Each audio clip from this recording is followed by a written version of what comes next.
Hi, this is Sally Morgan, physical therapist, craniosacral therapist, and Tellington T-Touch practitioner for animals and people. And this is Trystan. He's a Corgi. And today on Conversations with a Corgi, happy birthday, Trystan, if you can read that backwards. Yay, it's your birthday. It's your birthday. And how old is Trystan today?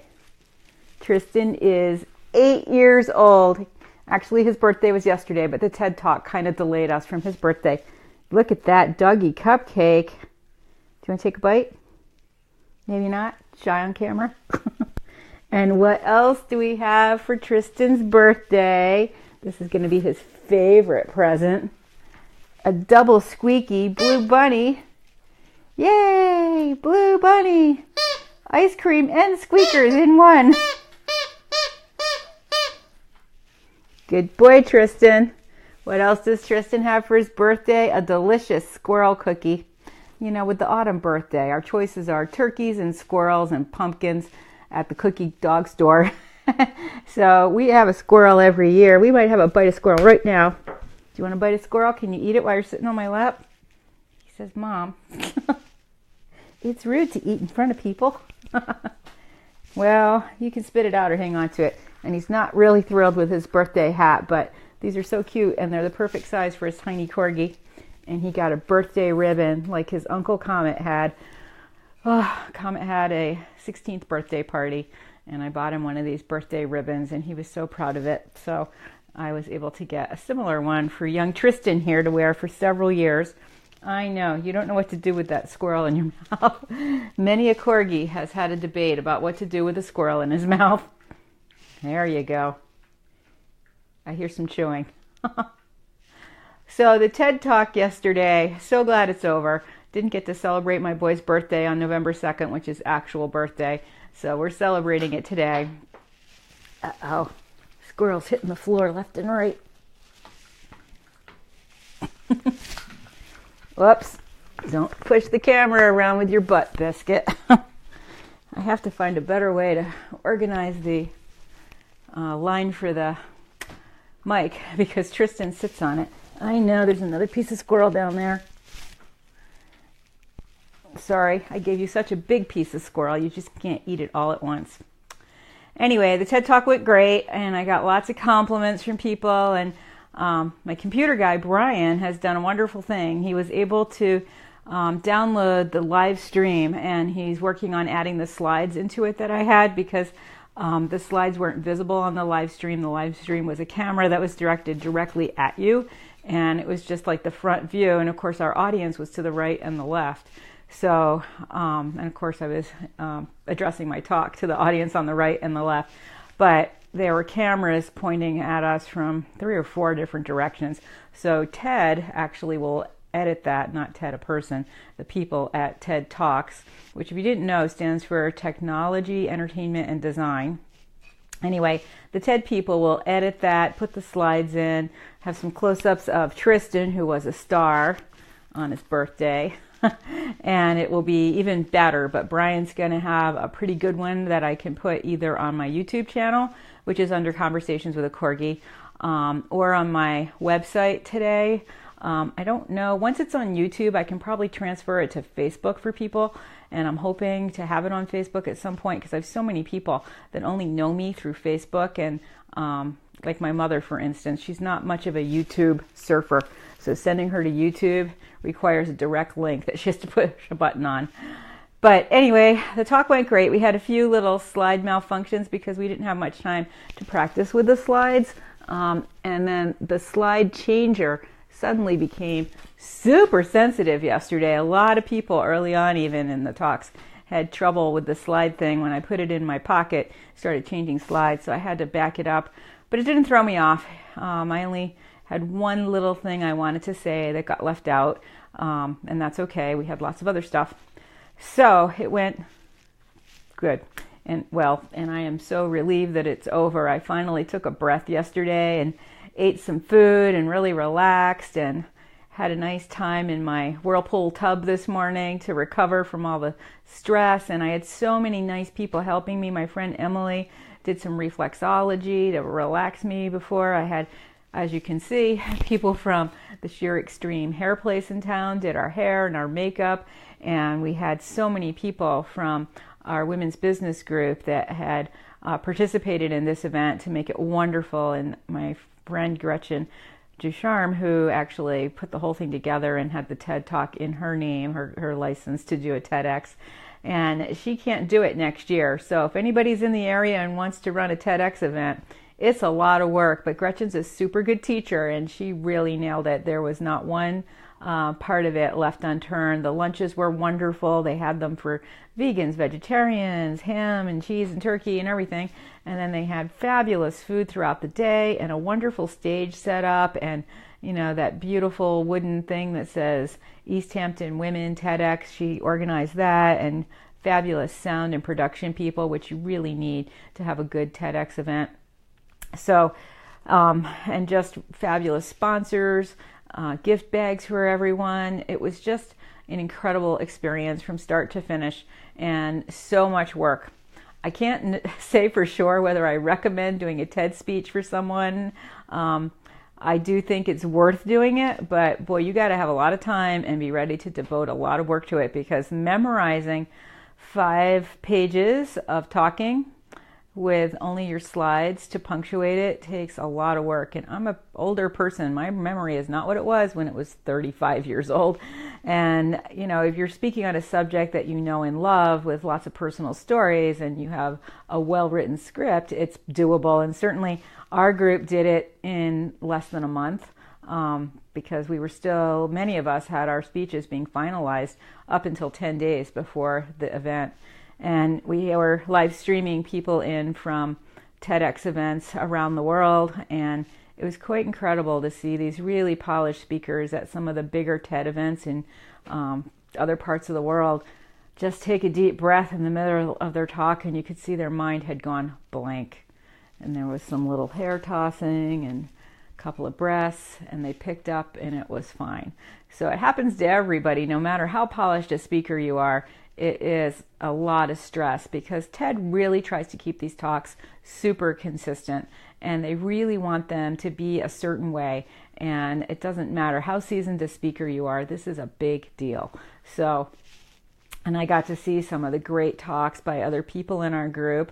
One guy did a really interesting talk with a lot of juggling, because he's a juggler in it. He was talking about his mom who's bipolar and his own life with that situation.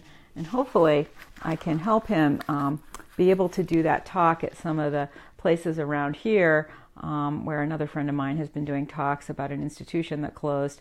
A very receptive audience for his talk, and many, many places I'm sure would love to host him to hear him speak. So it was really a great experience, but tiring, and gosh, the dog hair in my house is like getting that deep on the floor. We're going to have to vacuum this morning, even though it's Tristan's birthday celebration day, and we're not a big fan of vacuuming. Trystan, I think the gold one of these could be a good horn if you want to be a unicorgi again. He says, oh, that big costume, I was lost in that. So I think his favorite birthday present is his blue bunny. I was in the store squeaking all the toys trying to find one, because Tristan's really fond of a certain type of squeak. Actually, this guy's head. Oh, that high little squeak. Trystan loves that. So, and the bunny's light, so I can toss him when I'm exhausted and not wipe out everything on the coffee table. So he's going to love playing with that bunny. He has a great toy that he got at one of the Corgi shows this summer. But the squeakers are wearing out. One squeaker is completely gone, and the other one just has not such a vibrant squeak as it had. And it's such a cute toy. It's a little alligator. He likes that one a lot. And it's getting a hole in it because we've used it so much. And I have to say, Trystan, unlike most corgis and dogs I've known, he is so sweet to his toys. He doesn't break them. He doesn't rip the squeakers out. He doesn't bite through the squeakers. He just likes to play fetch with them, and you're so good. And he likes to carry his toys around and use them as pillows. And I know many other dogs do that too, because our corgis like to be comfortable, and there's so much corgi in the front end. A supported head is a comfortable thing when you're shaped like this. So lots of people love to celebrate their animals' birthdays. Coincidentally, an article that I was featured in about celebrating cat birthday parties is up on my website now. It came out yesterday, Tristan's birthday. He's not a cat, but he can party like a cat. And it talks about things you can do to celebrate your cat's birthday or your dog's birthday. Ideas for gift bags for your human guests and your dog guests, and how to coordinate that. Sometimes less is more, so you invite fewer guests and have really a good time for the pets. And I've had lots of birthday parties for my dogs over the years, and some were more dog-centered and some were more human-centered, and they're always really fun. People love their pets. 90% of people say their pet is a family member. Of course we're going to celebrate their birthdays.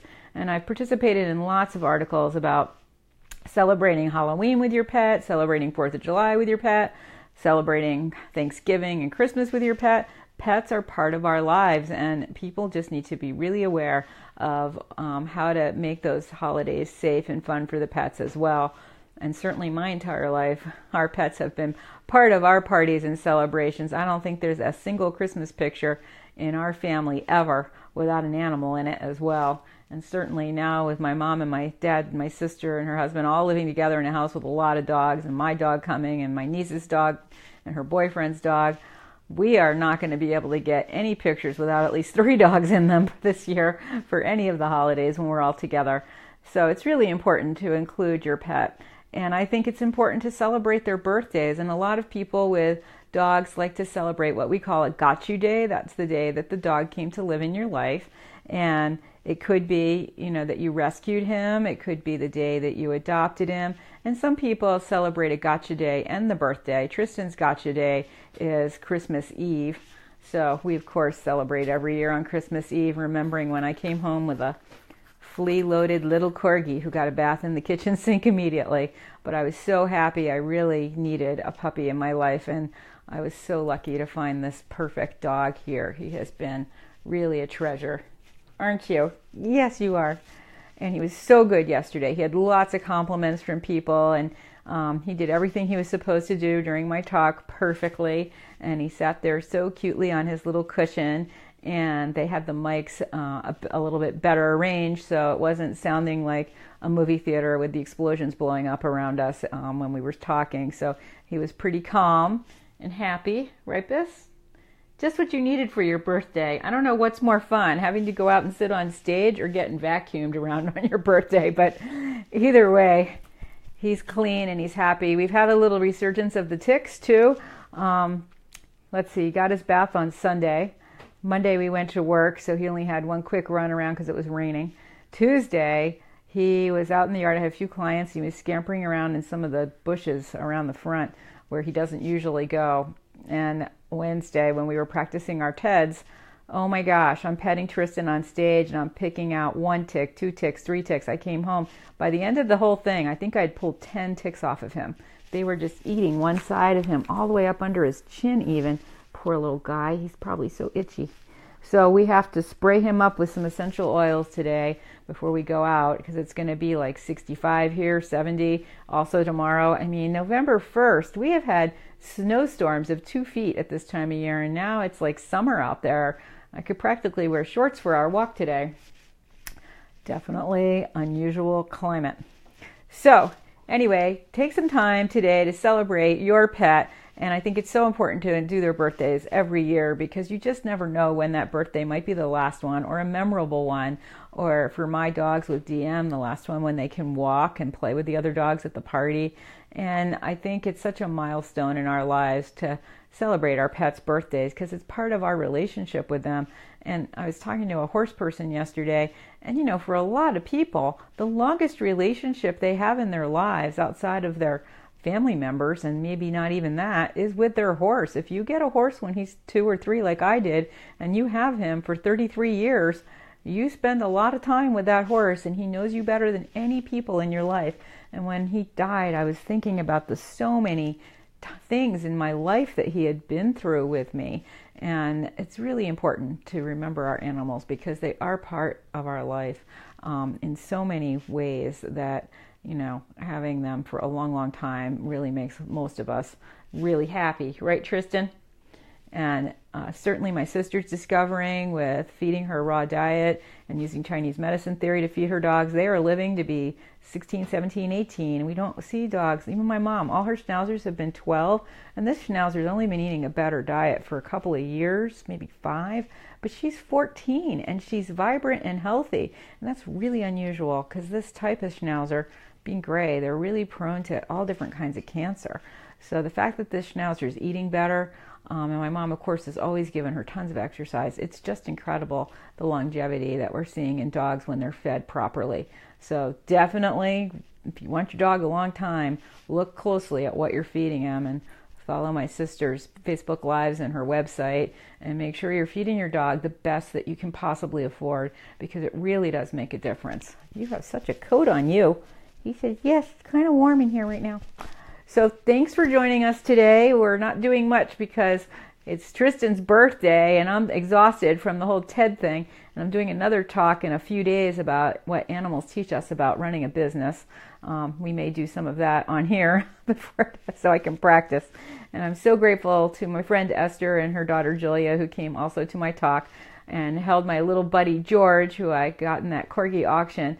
George just has the cutest smile and the most confident looking face, and every time I was a little lost, since George had been to so many 10 or 20 practice sessions, when I looked at George I knew exactly where I was. So it was a great pleasure to share George with my talk, and we'll get that up on the internet today. So happy birthday to you, Trystan. There's your cupcake. You can't wait to eat it and play with your squeaky.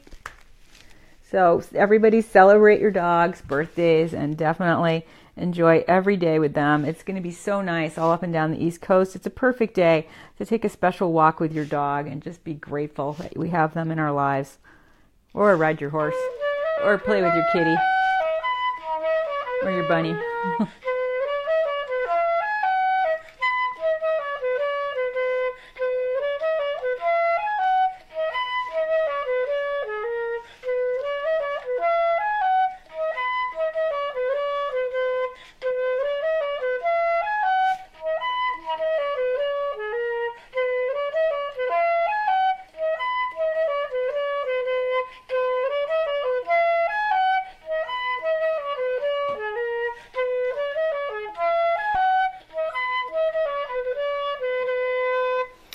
Thanks for joining us today, and thank you, Corgi Nation, for your support with my TED Talk. I could really feel the love of the Corgi people when I was talking, and I actually had a slide of my Corgi Comet that came up a little too early, and just looking at his happy face and knowing that all the Corgis in the world were behind me, I was like, I can do this.